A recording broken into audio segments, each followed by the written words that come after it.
গত বছরের জুলাইয়ে সরকারি চাকরির কোটা সংস্কারের দাবিতে বাংলাদেশ যখন বিক্ষোভে উত্তাল, সে সময় তাদের সংহতি জানিয়ে সংযুক্ত আরব আমিরাতের রাস্তায় বিক্ষোভে নেমেছিলেন বাংলাদেশিরা। নিজেদের জীবন ঝুঁকির মধ্যে ফেলে জুলাই আন্দোলনের সমর্থন জানিয়েছিলেন তারা।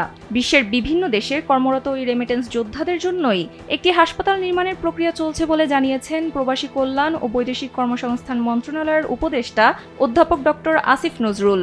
শনিবার বিকালে রাজধানীর আন্তর্জাতিক মাতৃভাষা ইনস্টিটিউটের রেমিটেন্স যোদ্ধা দিবসের আয়োজনে তিনি কথা বলেন। তিনি বলেন, সরকার যাওয়ার আগে প্রবাসীদের জন্য কিছু করে যেতে চায়। প্রবাসীদের জন্য একটি হাসপাতাল নির্মাণের প্রক্রিয়া চলছে বলে জানান তিনি। এছাড়া ২০২৪ থেকে ২৫ অর্থ বছরে প্রবাসী আয়ের ধারা অনেকটাই ইতিবাচক, যে কারণে বাংলাদেশের ইতিহাসে এক অর্থ বছরে সর্বোচ্চ প্রবাসী আয় এসেছে।